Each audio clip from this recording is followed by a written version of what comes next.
O que é o teste do GNRH e como interpretar o teste do GNRH na avaliação da amenorreia secundária? Olha só que interessante, é um teste funcional, né? A gente vai dosar o FSH e o LH basais da nossa paciente e vai ver quanto que deu, certo? Aí essa paciente no laboratório mesmo, ela vai fazer pulsos endovenosos de GNRH. A gente mimetiza o que o hipotálamo faria normalmente, fisiologicamente. E depois você dosa o FSH e o LH depois de ter feito esse estímulo, né, com o GNRH.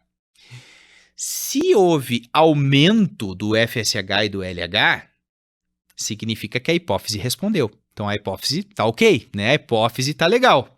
Não tem problema hipofisário. Então a causa da amenorreia é hipotalâmica.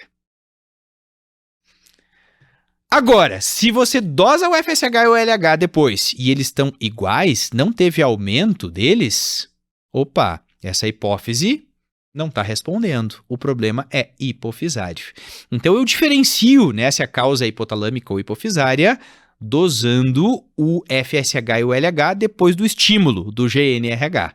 Se houve aumento, houve resposta, a causa é hipotalâmica. Não houve resposta, a causa vai ser hipofisária.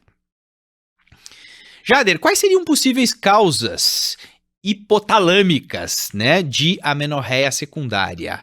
São muitas. A gente sabe que tem um grande número, né, de causas aí hipotalâmicas. Uma delas é hábitos de exercício físico. Então, aquela paciente que, por exemplo, ela é uma ginasta, uma atleta, né, de alta performance, ela é uma bailarina, essa paciente, ela pratica atividade física, uma maratonista, por exemplo. Essas pacientes, elas têm com muita frequência amenorreia hipotalâmica. Por quê? Porque elas produzem, como elas se exercitam muito, elas produzem muita endorfina, opioides endógenos, né? E essas endorfinas, as beta-endorfinas, que são os opioides endógenos, elas atuam fazendo um mecanismo neuroendócrino de bloqueio da pulsatilidade do GNRH. Então, as beta-endorfinas, elas costumam realmente bloquear a pulsatilidade do GNRH. Então, elas agem lá no hipotálamo para bloquear a produção do GNRH hipotalâmico. Puxa vida, mas aí essa paciente faz então aí um quadro de hipogonadismo hipogonadotrófico. Exatamente isso. A gente tem que realmente orientar essa paciente que está fazendo muita atividade física, né? Que essa paciente ela precisa fazer algum tipo, né, de mudança no estilo de vida. Mesma coisa que acontece com as pacientes que têm anorexia, né? As pacientes com anorexia, com bulimia, que é aquelas pacientes que provocam o vômito, né? Elas têm tanto cortisol, elas acabam tendo tanto o hormônio do estresse, né? O cortisol tão alto que ele também bloqueia a pulsatilidade do GNRH. Isso também vai ser uma causa hipotalâmica, né, de amenorreia secundária. Outras causas hipotalâmicas é o hipotireoidismo. O hipotireoidismo, na verdade, a paciente que está hipotireoideia, ela produz menos T3 e T4 na tireoide. Consequentemente, ela vai ter uma elevação do TSH. E esse TSH alto também bloqueia a pulsatilidade do GNRH, levando a uma amenorreia hipotalâmica. Hiperprolactinemia, ela também vai ser uma causa hipotalâmica de amenorreia. Ué, mas como, Jader? Prolactina não é na hipófise? Olha que interessante. Tem que sempre pensar no mecanismo fisiopatológico. A paciente hiperprolactinêmica, mesmo que seja por um adenoma de hipófise, ela tem níveis altos de prolactina, certo? O excesso de prolactina também bloqueia a produção do GNRH hipotalâmico.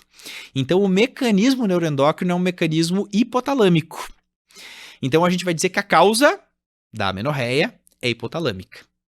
Portanto, exercício físico intenso, né? Pacientes com atletas, pacientes bulímicas, né? Ou com anorexia, pacientes hipotireoideias e pacientes hiperprolactinêmicas vão ter amenorreia de causa hipotalâmica, justamente por esse mecanismo, né, de bloqueio do GNRH hipotalâmico.